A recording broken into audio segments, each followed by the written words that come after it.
Hello, and welcome to Eric McElroy's American Exchange with me, Eric McElroy. This week, we've got Joe Walsh back on the podcast. He was the first guest 4+ years ago when we started this, and it's always great to touch base with him. If you don't know Joe, he's a former congressman who was, by his own admission, a Tea Party Republican. He saw the light and slowly but surely has come round and realized that Donald Trump is an existential threat to American democracy. So, ever since Trump stood up there with Putin in Helsinki, I believe it was, and said that he believed in Putin more than he believed in American intelligence, Joe has been advocating against Donald Trump, he even ran against him in 2020. So, Joe's always fascinating because he still talks a lot with people on the Trump side of the fence. He's made it his life's work to reach into MAGA, to talk to them, to talk about how we're saving the American democracy, or at least attempting to, with this election. Really insightful, really funny, really engaging, and always just an incredible listen. He's got his own amazing podcast, The Social Contract, so do check that out as well. And we're recording this post debate the weekend of the 14th of September, even though it's going out, I think, on the Monday. So we're sort of in the aftermath of the debate. We're in the aftermath of polls sort of leaning towards Kamala. And he's got his prediction on the state of the race as well. Worth a listen. Always a great conversation. Great to have him back on. Please enjoy Joe Walsh. I'm so excited to welcome back Joe Walsh, who was our first ever guest. I think it was over 4 years ago. And oh, how things have changed and yet remained all the same. You know, Joe, that I started this podcast to find out what's happening in my home country. So, what is happening? What is the state of play? How are things looking? The last time we talked, you were like, if the election was today, Trump would win. So, make me feel better, Joe. How are we doing? Well, first of all, Eric, I love chatting with you. It's great to be with you. I forgot that I was your first guest. Yeah, long time. You lost your virginity with me, Eric McElroy. Uh, Man, see, yeah, and those were good times. And it's all on video as well. I think everyone should have their virginity lost recorded on video and available to watch. Subscribe now. That's a available different to watch. podcast, isn't it, Joe? Should we, after the It's a election, different. should we start that podcast? I will tell you, my friend, no BS. We're 55 days out, and Yeah. it pains me to say this, but if the election were held tomorrow, Donald Trump would eke out a close electoral victory. I still believe that. Hmm. What have you followed Alan Lichtman and his 13 keys to the White House, where he has successfully predicted every presidential election since Mhm. 1984, with the exception of Bush Gore, because that was perhaps stolen. Uh, he said Hillary, or no, he said Hillary. He said Hillary would lose. He said Kamala will take this. What do you think of good old Alan's predictions? God bless him. I love what he does, and it makes a lot of sense. And there are other experts smarter than I, Eric, who believe that Kamala Harris is ahead and Mm, will win. Um, what we know, a couple things like, and like our electoral college, that whole thing, like Kamala Harris will receive more votes than Donald Trump will. yeah, But right now, like the Democrat has to win nationally by about three or at least 3 or 4 points to win in the electoral college. to pull everybody She, over, kind of, sort of. yes, Yeah, she's not there yet. She's not where Biden was 4 years ago. She's not where Hillary Clinton was back in 16. yeah. She's got momentum, which is great. And Trump is even worse than he was in 20 and 16. She has that going for him. But no, Eric, I'm on the ground. My job is to go into Pennsylvania, Michigan, Arizona. Every week I go into these states and I encourage Republicans to come out and vote for Harris. Mm. And he's got a lot of support among these voters. I mean, I know we've talked about this before, and I think for people who are talking to their Trump supporting family, because I've always still believed that we don't want to leave people behind. And I know this is a base election, everybody's trying to fire up their sides, and if everybody does turn up to vote, then the Democrats would win almost every election by, Can I can I disagree with you just a tad? And maybe this of isn't where course. you're going. But a lot of experts say this thing's been baked for a while. And oh Hmm. my God, how can anybody be undecided? And come on, everybody knows Trump, blah, blah, blah. No, I think there are still a lot of undecided voters in this country. It was that way before Harris got in. Like Hmm. every week, Eric, tons of these people would say, Joe, I know Trump's an asshole, but man, Biden's really old. I don't know what I'm going to do. There Yeah. are a lot of those people. I hear from them still today. Joe, I know Trump's an asshole, but Kamala Harris, I mean, man, she was the border czar. She seems pretty left, blah, blah, blah. I don't know what I'm going to do. There are still a lot of those voters in this country. But do you think that when they get into the voting booth, that they will, when they look at what Trump is, which is now he's the past. I mean, I thought the one thing this is the first pod I've done since the debate, so we can talk about the debate as well. She made him the incumbent in that debate, which is, I thought, really effective as a strategy. Obviously, because some people don't like what she's done as vice president, but she put the onus on him. Are they going to get in that ballot and go, you know what? I'm just going to vote for the future and take a role. Well, that's a great, astute point, my friend, because what a fucking idiot Trump is. All Trump had to say from the beginning of that debate, in fact, all he had to say was, but you've been there for 4 years, but Yeah. you've been there for 4 years, but you've been there for 4 years. But he's such an idiot. He's a bad, horrible man. And she was rightly able to get under his skin right Mm, away. All he had to talk about was immigration, crime, and the economy. Immigration, crime, the economy. You've been there for 4 years yeah. because this is what animates most Americans. But she got under his skin, and you rightly said she made a good job of saying, I'm the change, Mm, I'm the future. Now, that's balanced against Trump and his surrogates on the ground, on TV, in the battleground states, reminding voters she's been there for 4 years. yeah. So that is the argument she has to make. She made it in the debate, but man, there's tons of advertising out there every day that's saying the opposite. Yeah, of course. So there's two categories of people that I'm wondering if people would want to try and message to that they want to bring on board if they care. So and I've got these people in my family. I've got the soft Trump voter who I would put in that persuadable category. They probably don't like either of these people. They use the excuse that Biden was old, and now they're shifting the excuses to I don't know Kamala. So they're not comfortable with either. Then there's the hardcore people who have been watching Fox News for 20, the last 10 years and are baked. So what is your simple message to those two categories? A is the Fox News person that's baked, are they gone? Is there any point in even trying to shift them over?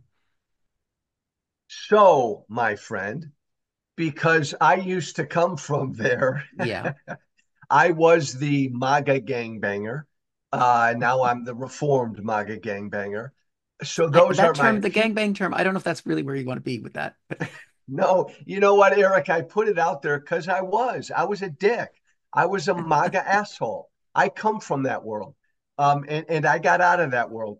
But I still engage with that world every day, and I've been doing it for 6 years. By the way, I publicly turned against Trump 6 years ago. People forget that. It's been a long time. yeah. But I used to be that. And Eric, it is my penance to engage with these people every day. Our most lost, most are baked, but every week, Eric McElroy, I am able to turn a few every single week. I'll give you an example. Hmm. 9/11, the memorial service this week, the Yeah. remembrance, right? 3 days ago. Donald Trump had with him as his special guest this Laura Loomer, who is a 9/11 denier who believes our own government was behind 9/11. Donald Trump had her with him Hmm. at that 9/11 remembrance. I got to tell you, I went off on that issue. And I got into it with a number of Trump supporters.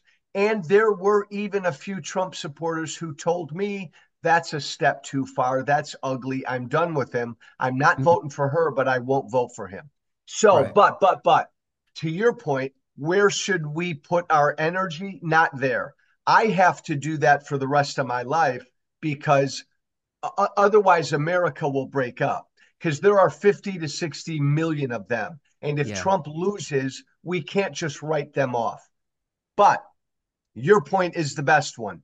The Nikki Haley voters, the Republicans and independents and principled conservatives who don't like Trump. They know how bad he is, but they're worried about, come on, I'm not a Democrat. So, boom. Yeah. Those are the folks we're trying to reach every day in the battleground states.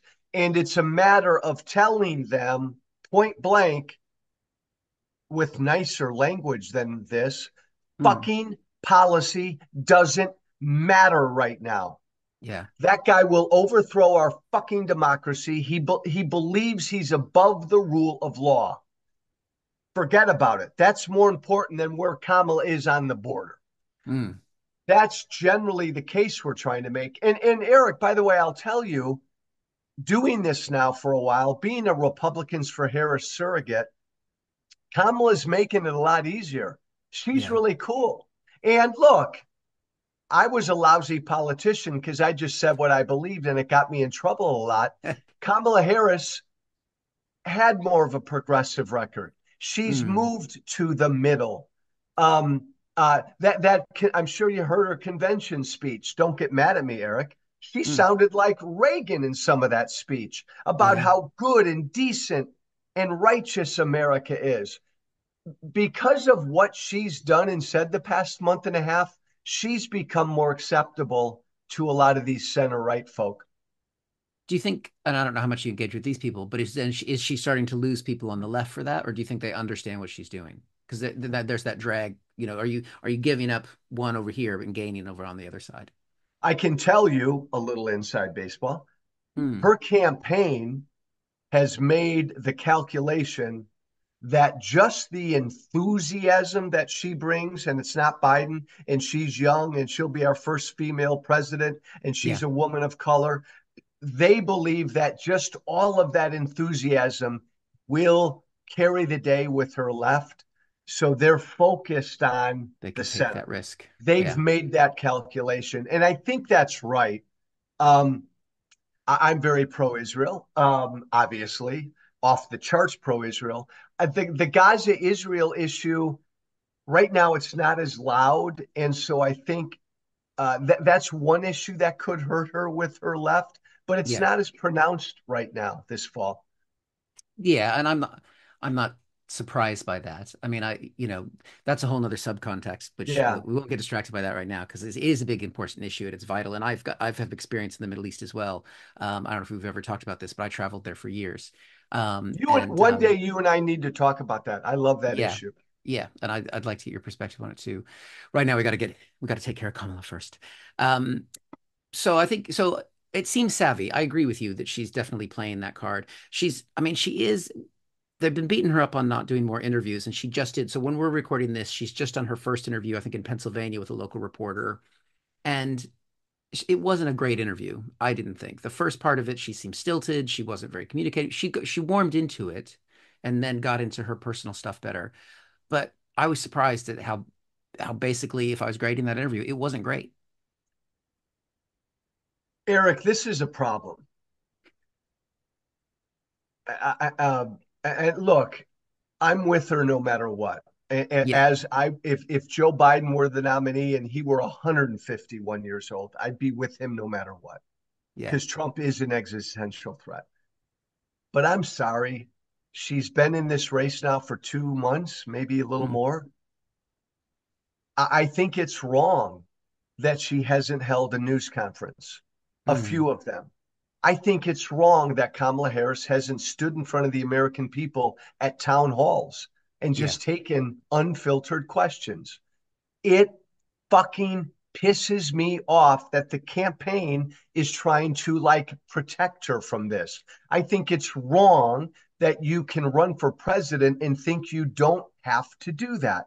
Mm, And by the way, Eric, practically, I think it's wrong. It's like a sports analogy. It's like they're acting like they're 20 points ahead and they're in some prevent defense. They're holding the ball.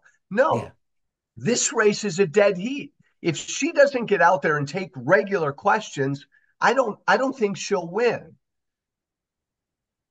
The book on her has always been that that's not her strength. Hmm. And you're right. The interview in Pennsylvania wasn't real strong. But I think she should just say, fuck it, and say what she believes and just Yeah. get out there and take fucking questions. I think she'd do well. And Eric, if she doesn't, I worry she won't win. Yeah, I mean, and I think, well, because I like the Ellen Lickman model about certain things being baked in. I think that you're right. That will bring those people over that are annoyed by that, because there's other fundamentals that are going to be pushing her forward anyway. I think even Biden would have had more momentum than people gave him credit for. I mean, I think it was right. It's been Yes. right for him to drop out because we needed that energy, and it just shows you how much people wanted to turn the page for a new generation of leadership. And I think they pulled it off amazingly, but yeah, and like if you look at Hillary Clinton, who was stilted in interviews, now that she's kind of been cut loose, she's much more relaxed when you see her talking because she doesn't give a shit anymore. And as a politician who was on that side of the fence, I mean, it would be better if she wasn't trying to wedge a talking point into every sentence like she was in that It's like, Pennsylvania interview. Eric, it's like when I was on that side, people were Mm, always amazed at how well I spoke. And yeah, and I always I just said what I thought. Like when you ask, and so it's easy. yeah. Joe, where are you on the border? Okay, I'm going to tell you what I think. Blah blah blah. Who cares? Mm, But it's like you watch Kamala, like almost every politician, you ask them a question. Where are you on this? And you can see their brain work like this. Okay, yeah. what should I say? What did my advisors tell me to say? What do the poll numbers say I should say? And you calculate all of that, and then you gurgitate something out. I wish she was just liberated and just said, "Here's where I am." I think people would find that refreshing. Well, that's what they say they like about Trump. He has no filter. He has no filter. Everything out of his mouth is a lie, but you're Yeah, right. He has no filter. yeah. And I think we have that here in the UK. I don't know how much you've seen. Well, I know he's come over and danced around with Donald Trump a few times, Nigel Farage. He is a Yes, very engaging, says it quote unquote like it is. I mean, he's completely full of shit. He's, in my view, I have to be careful. I can't call him a racist because in the UK, the libel laws here are so strict. He has views which, that by I the would, way, Eric, sucks. I That agree. sucks. I agree on that, man. Come Jesus on, Christ. UK, free speech, damn it. There is no free speech here. So I believe he has views that could be allegedly determined to possibly be racist, is a safe way to say that without me fucking being liable. I mean, they can arrest you for a retweet in this country. So it's a bit fucked. Uh, Um, yeah. And I mean, yeah, well, it's Eric, bad. you know what it is? You know what it is? Like, and I've been saying this for years, and this was I'm a populist, and Mm, you and I could have a fascinating discussion on populism. I'm a populist. We are living, I think you are as well. We've been living in a populist moment for a while. yeah. And all I mean by that is average regular Americans are pissed off at a political system that is no longer reaching them. Now, the right in America has recognized this populist moment, but they've Mm, demagogued it with hideous people like Trump, demagogues. yeah. The left Democrats in this country have not recognized the populist moment we're in. And so you get most Democrats who are afraid to just fucking say what should be said. Mm, The right, Trump and JD Vance, they're all demagogues, and they throw they're eating cats and dogs. Look, there's a real problem in America. We have a broken immigration system. Our country is flooded right now with migrants who, by the way, are in this country legally, not hmm. illegally, legally, but it's Yep. a broken system. And Americans are pissed off about that. So what do Republicans do? What does Trump do? He lies about it. They lie about it and say these horrible migrants are eating your cats and your dogs. That's horrible and ugly and bigoted and racist. But what do the Democrats do? They really don't even talk about the issue. And it's a big issue. And Kamala and so many Dems are afraid to even talk about the issue. That's a Yeah. problem. We need a populist Democrat. Yeah, I don't think Kamala's quite there in that No, voice yet. Not yet until I mean, I think it could, well, I mean, feels like an evolving politician. Although the person who seems to be speaking their mind and has done well at it, and maybe you served with him, I don't know when you overlapped, if you overlapped in Congress, is Tim Walz coming, the vice president. Did you I guys did. overlap? I did. I did. And great call. Great call, Eric. He is a populist on the left. Hmm. That's why I believe he was a really good pick for her. Yeah. It sounds, I mean, watching the whole debate between Josh Shapiro from Pennsylvania, and that would have definitely banked Pennsylvania. I don't think it would. And also, he seems like an ingenuine politician, at least on the television. He's got that attitude and voice of calculated and schwarmy and all that kind of stuff. Well, this will get me in trouble, Eric, but you're right. I mean, you close your eyes and you listen to him speak, he sounds exactly like Barack Obama. Which And is so weird. no, no, no, but that tells you something. It's like for years he studied Obama and tried to sound the same. Yeah. There's something not authentic about that. Yeah. Oh, well, I mean, he's done it better than when Ron DeSantis tried to act like Donald Trump, because that did not work. Because there was a point where Ron started to do the hand gestures Yeah, and started to kind of do the stance. And I yeah. think, I'm sure you said this, and I think everyone else I ever talked to about Ron DeSantis said that he would fail on the national stage, that he was not a good politician and a piece of shit. And he I knew seems him to have pretty, lived yeah, up to that. totally. I knew him pretty well. You knew it before he came out of the gate. You knew he'd fail. Yeah. I mean, do you think that because there's noise about Florida, and this is Democrat wet dreams here, that Florida is close, that Texas is close? Do you see any validity in that with the abortion issue on the ballot in Texas, in Florida? There's no chance, is there? No, I don't think Democrats will win Florida or Texas. I think Florida or Texas will be closer. Hmm. Um, the abortion issue is a big one, especially in Florida. But oh my God, Eric, if she wins one of those two states, It's then over. forget That's about it. it. Then Yeah. you know she'll win the rest. Yeah. Yeah, I still remember 2016 when Florida was slipping away, because I was doing events that night in London, and I started at the Democrats Abroad party, and then Yeah. when Florida was not coming in for Hillary, you could feel like, because that's when Florida was still a swing state, and then I went from there to a media appearance on the talk radio, and then I went from somewhere else, and I was meant to be on the BBC in the morning, and it just the evening just got worse and worse and worse. And Still, Eric, that's oh, yeah, I know. And by the way, I voted for him in 16, but even I know like you when he did. won, I know. But Eric, again, honest truth, when he won, like I didn't really like him. I just kind of said, "Oh, this will be interesting." But even there in 16, Eric, Hillary Clinton was the antithesis of what this populist moment called for. Yeah, And she ignored campaigning in Wisconsin and Pennsylvania. Her husband, Bill Clinton, understood it. yeah. And Hillary's campaign didn't listen to Bill Clinton when Bill Clinton said, "You got to get your butt in and talk to in front of regular folk in Wisconsin, Pennsylvania." She didn't do that. Kamala Harris, the campaign, they're doing it. They're getting Hmm. into these states.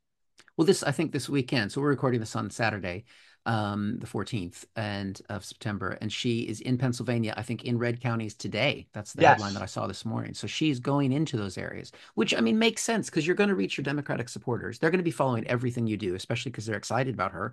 And then you're showing up. You're talking to totally. people. What did you think about maybe some people haven't seen this, it was on the day. So there wasn't a lot of campaigning on September 11th because it was a Remembrance Day, but Biden was talking with I don't know where he was, but there was the Trump supporter with the mega hat, Oh, yeah. and Biden swapped hats with them and joked around. I thought that was brilliant. Loved it. Oh my God. And some people on the right put that out like that made Biden look old and senile. Oh my God. I loved that moment. He Hmm. had an engaging, funny, they kind of took some jabs at each other. The Yeah. old guy, the Trump supporter, they shook hands at the end. They smiled. Hmm. Um, Eric, you and I've talked about this. This country, America, that you love, is, I've said this before and I believe it. We have not been this divided since just before the Civil War. I really believe that. No Yeah. matter who wins in November, we are going to be even more divided. This is what I'm trying to dedicate my life to, is healing this divide. We need more of that, of what Biden did. Mm. How much in danger do you think John Tester is in Montana? No, He yes, can't. Ontario. I just don't see how he wins. So he's for I, those of you who don't know John Tester, he's a Democratic senator from Montana, which is a very red state, very pro-Trump state. So he's a conservative Democrat, I'm sure. Now he's running, but he's from the ads I've seen, he's running against the Democratic Party as a national party. And I it's, think I know I'm reading, she's my guest next week, Rachel Bitecofer. Are you yeah, familiar with Rachel? she's I'm reading great. her book Rachel's great. and she's great because she in the first chapter she talks about the fact that you cannot run from your own party. That is a stupid fucking thing to do. He's got to say he's a Democrat and why he's a Democrat from Montana. But it doesn't sound like he's doing that. No, and look, I love and respect Rachel, and she's probably right. But if you're a Montana Democrat, okay, you can't run against the Democratic Party, but you can't run as Well, a she's not, yeah, not full-blooded. a San Francisco Democrat or whatever, but It's it's that's a real nuanced case to make, yeah, to embrace the party and say, I am this kind of a Democrat in a super red state like that. I mean, to be honest, a super red state like that probably shouldn't have a Democratic senator. yeah, And Tester's done a great job of getting in that seat and holding that seat, and he'll make it competitive. But that's going to be a real tough one. Democrats are going to lose that.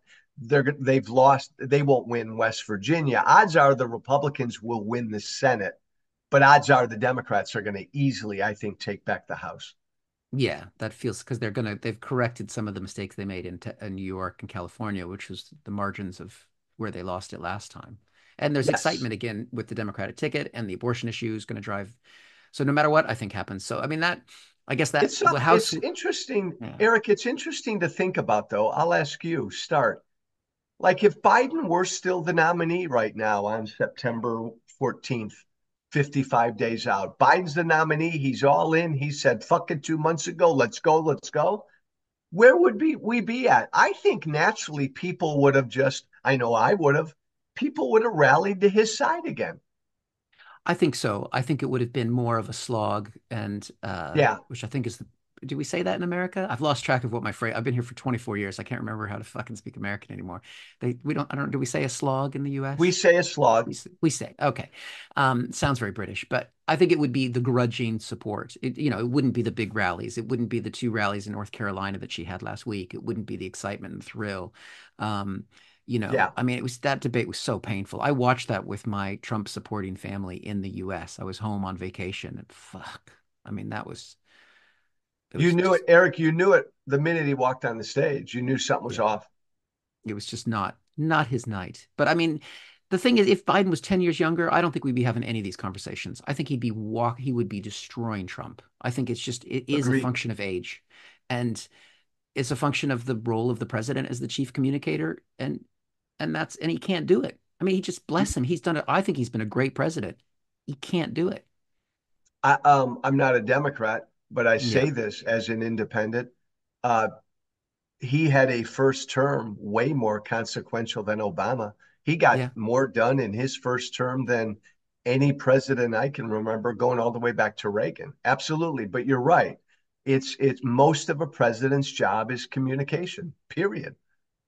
And if you can't communicate, because I mean, he's fucking 80 years old. I mean, but I mean, the reason I think that Trump has struggled, I mean, Trump's getting slightly better at now attacking Kamala as his opponent rather than Biden.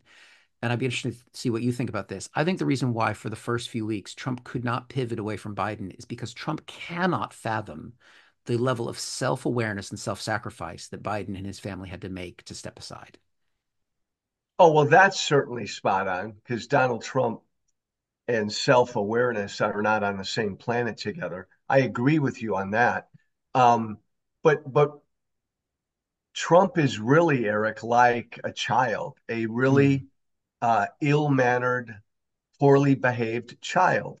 And when Biden stepped down and she got it, he stomped his feet like a 5-year-old child. I mean this, who was told by his mother he's got to take a nap. And it took him a long, I mean, he was so disappointed, but like weirdly stupid in that They picked J.D. Vance. Like you go back, Eric, 3 months ago, remember before he picked J.D. Vance, everything was going right for Trump. I Hmm. was so depressed because I thought, oh my God, there's no way now he's going to win. Every legal decision, everything was going Yeah. against him. And then there was an assassination attempt, and people rallied to his side. And then he made a mistake. He Mm. picked J.D. Vance. And I remember when he made that pick, I smiled for the first time in a month because he blew it. He blew it. But he made that pick because it was an arrogant pick, because Mm. they thought they didn't envision that Biden would not be the nominee. And so it was a safe, arrogant pick, Mm. appeal to your base, double down, and it's really bitten them in the ass. It's such a weird choice because he's not a very experienced politician. He's not, I mean, I guess he's a mega believer now, but he hated Trump like 2 years ago. It's just so strange. All of the JD Vance story is weird to me. I think a lot of it, Eric, when the real story comes out, is that Trump's son, Junior, Mm.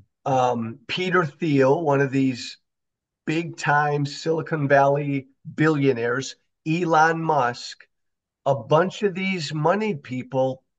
And by the way, JD Vance worked for Peter Thiel. That's Yeah. how he made money. They pushed him. I think it was a money, these money people, Elon Musk too. They pushed JD Vance on Trump. And I think it was simply a transactional thing like that. If Trump had picked Nikki Haley, if Trump had even picked somebody like Marco Rubio, who I can't stand, this would be Yeah. such a different race. Or what's his name? The governor in South Dakota. Nobody never heard of him before either. North Dakota, South Dakota. Yeah, Doug Burgum. Burgum. Yeah, he was kind of like a Mike Pence. He Like a was, Mike Pence, yeah, and there was talk about Youngkin in Virginia, Glenn Youngkin. I mean, yeah. but he picked as you said, a phony, but a hideous, inexperienced MAGA phony. Yeah. Ugh, But that gave us Taylor Swift's endorsement and her yes, signature of a childless cat lady. So the universe does give back after it takes a little, it gives back a little. that Um, gave. I'll tell you what, Eric, that gave a lot of us center right people who want Trump to lose. That's the first uh, action that gave us hope in the last few months is when Trump made that pick. I yeah, would have been horribly depressed if he'd have picked like a Nikki Haley or anybody yeah. normal. Yeah. Um, I want to, I mean, why do you think she's dug in and is still saying she supports Trump when she clearly doesn't? Nikki Haley. Is she just trying to play for whatever the pieces are left over when it's over? But no one, his voters are never going to trust her or support her or gravitate towards her. I don't think there's anything right now that pisses me off more than these Republicans who know he's unfit and either support him, or Eric, people like Chris Christie and Paul Ryan and Mike Pence who Yeah. say, I won't vote for Trump, but they won't vote for the only person who can beat Trump. They won't vote for her. Look, they're all making a calculation. They don't Mm. want to be Joe Walsh, Adam Kinzinger, or Liz Cheney. Because if you are Joe Walsh, Adam Kinzinger, or Liz Cheney, as a Republican, you say, I'm supporting Kamala Harris, you end your career as a Republican. Yeah. And that can't be underestimated. I mean, when we say we're supporting her, we're done as Republicans. Nikki Haley doesn't want to do that. Christie, the rest of them, they still have hope that they can be relevant in that party and maybe get elected. You are exactly right. You can't be kind of pregnant. You can't be sort of pregnant. Nikki Yeah. Haley will never be embraced by MAGA ever.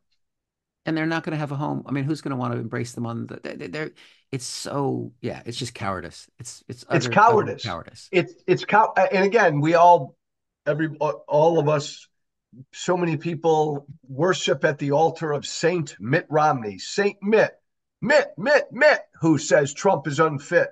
But yet again, like in 2020, Mitt didn't vote for Biden. Mitt won't vote for Kamala Harris. He'll write in somebody. It's utter cowardice. It's utter cowardice to say Donald Trump is manifestly unfit to be president, but I will not vote for the only person who can keep him from being president. Yeah. Like, that's just utter cowardice. Yeah, it is, and it's just it's incredible, and it will come back. They'll never have a place. They'll never. You will have more of a home. Liz Cheney will have a home. I mean, I never thought I'd be like, oh yeah, the Cheneys. The Cheneys. God, and there was an interview. Piers Morgan interviewed a liberal type guy on his show, and the poor guy got wrong-footed by Piers, which is not hard to do because he's such a bombast. And I know you've been on his show. He Yeah, pisses me off too, Eric. but Yeah. the thing with the guy couldn't say is that, well, how can you accept the endorsement of Liz Cheney and Dick Cheney? You know, he was Darth Vader, and it's like, yes, he's still Darth Vader to me. However, he's Darth Vader who, when it, and he's like, it's like supporting Hitler. It's like, well, no, because Hitler No. committed genocide. Oh, but Dick Cheney did some genocidal thing or whatever. Yes, but in the balance of things, this is somebody who still believes in the country and is doing something above the country, and it's a different kind of endorsement. And yeah, I still don't have to agree with anything else that Dick Cheney stands for, except for a belief that there's something beyond myself and It's party. and I yelled at Piers Morgan a week ago when he said this. He said that people like me and the Cheneys were demented. We're so deranged by, Trump derangement syndrome that we're abandoning our principles. Piers Morgan said that. And I responded with, my principles are democracy, the Constitution, and the rule of law. And Trump is a direct threat to all of them. So, like, that's more important to me than where Kamala Harris stands on forgiving student loans. Yeah, And yeah, you're right, Eric. You and Dick Cheney probably agree on nothing. But hmm. Dick Cheney, no matter what you think of him, believes that Trump is a threat to democracy. So God bless him for saying, I'm going to vote for somebody who I disagree with Yeah. because I do want to save our democracy.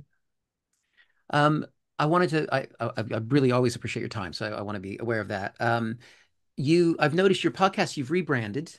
You've changed the podcast, so I wanted to ask about that. But also, one of the episodes that you just did was about this Springfield, Ohio situation. And this is, I mean, we've seen it. So for those people who have only been watching on the periphery, this is where the cats and dogs lie has come from, that there's a large population of Haitian migrants, a huge population that's been settled in this town.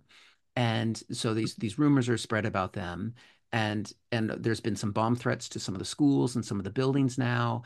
Trump and JD Vance are doubling down on it. The normal Republicans are now picking up on this.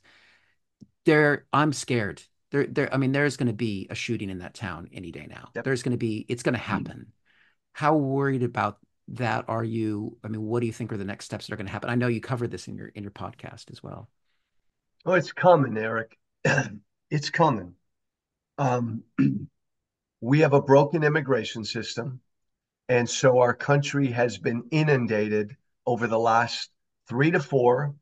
The Biden administration dropped the ball, but even during Trump and during Obama, this has been a growing problem. And Mm. so our country's been inundated with migrants who, I need to say again, are here legally, not Yep. illegally. And that is a problem.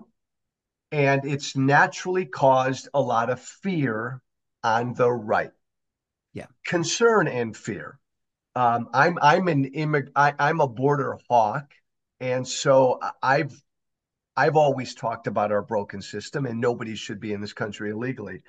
Um, so you take Eric McElroy, a Midwest manufacturing town like Springfield, Ohio, a town of 60,000 people, and over Mm. the course of 4 years, you put 20,000 Haitian migrants in that town. Well, any migrants, Needs Haitian or otherwise, people from right another culture. and needs to be said. 99.9% of these Haitian migrants are wonderful people who are Mm. here to work and are here to make a life. They're here for opportunity. They're good. They're here for the right reasons. 99% of the people who live in Springfield, Ohio, are good people. But that's a problem. 60,000, a town of 60,000, you put 20,000 migrants in there, that's going to be a strain on everything in Yeah. that town. And it is a strain on our schools, Emergency service is everything. But instead of dealing with that problem and trying to fix that problem and address the problem, you're right. The right demagogues the problem and says they're committing crimes on the street and they're eating your cats and your dogs. So this has generated a lot of fear. There will be violence against these migrants in Springfield, Ohio, or anywhere else in the country, and the problem won't be addressed. It's a boiling pot right now in America. I mean, the hope I have for it, it stops at the point where there's a shooting. But I know they've got a Republican mayor in that town. They've got a Republican governor in Ohio.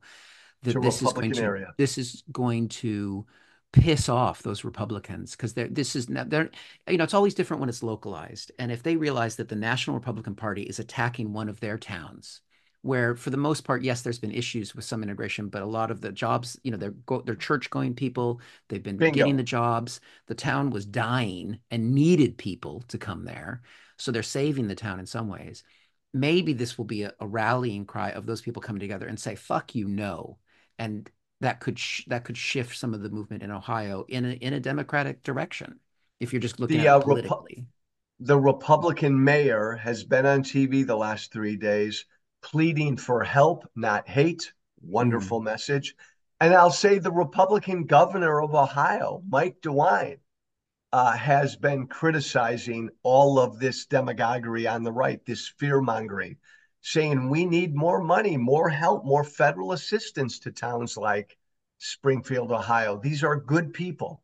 So there is, but again, the dark Irishman in me, Eric, the Republican Party right now is overrun by MAGA.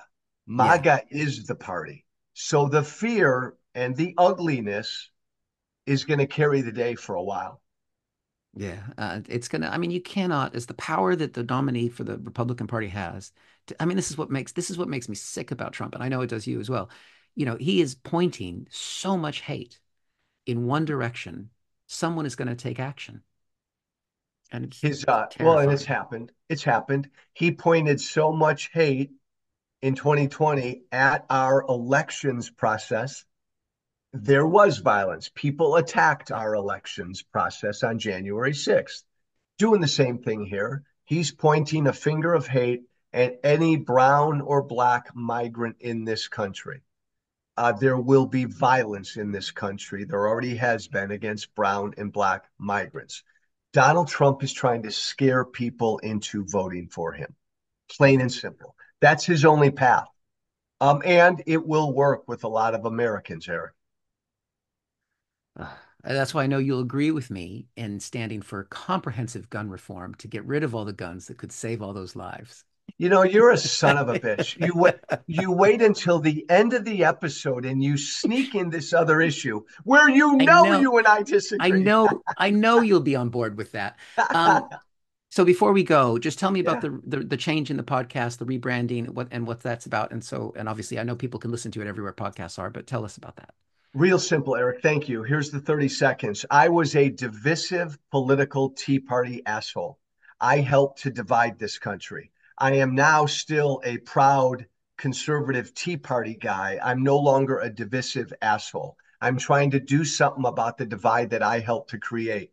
The first podcast I put out was called White Flag because I wanted to literally wave the white flag and say the asshole is surrendering. I no longer want to fight. I want to talk. We've rebranded to the social contract. Here's what I think, Eric. I think our democracy is teetering, and I think our democracy will not be saved unless the American people do what's expected of them, kind of like our social contract with each other. We got to be tolerant, respectful, stay informed, and be engaged. We're not doing that. And so the whole point of the social contract with Joe Walsh is to put out this content that gets the American people to understand we got to be tolerant, respectful, informed, and engaged, or our democracy is kapooey. Doesn't matter who wins in November. I know who I want to win. But if the Yeah. American people, Eric, don't start doing these things again, I mean, we're in a country right now where we want to destroy the people we disagree with. That's untenable. Uh, Absolutely. Well, I'm excited to listen to it as always, and I'm sure people will check it out. And thank you again for coming on. And it's always a great conversation. I love being with you, Eric McElroy. I like hearing that. Thanks a lot, Joe. Thanks. So there we go. Joe Walsh, always informative, always funny, always fascinating, even when he's predicting that Trump might win if the election was today. But the good news is the election is not today. So if you've got Trump family, supporting family, have a listen to what Joe was saying there about ways that we can shift the dial, ways that we can maybe do that nudge. As always, I'm a big advocate for making sure everyone is registered to vote. If you're abroad, go to votefromabroad.org. Make sure that you get your ballot in time and get it sent in, no matter what state you're from. Every vote is going to matter. We've got to rack up the totals on every side of the equation to make sure that it's very clear and the democracy is heard. More voter engagement is better all around. Check out Joe's podcast, Social Contract. Make sure to subscribe, of course, and listen to our previous episodes and like and subscribe and do all that stuff that you're supposed to do for these various things on various platforms. But thank you very much to Joe for coming on. Thanks for Mark, the producer, as always, for putting everything together. And make sure that you talk to every friend you can and make sure that they are all registered to vote if you're an American. But if you're not an American and you're thinking, what can I do? Well, find your American friends. Make sure they're registered to vote as well. Persuasion helps on every single level. So thank you very much for listening. We'll see you next time. Bye bye.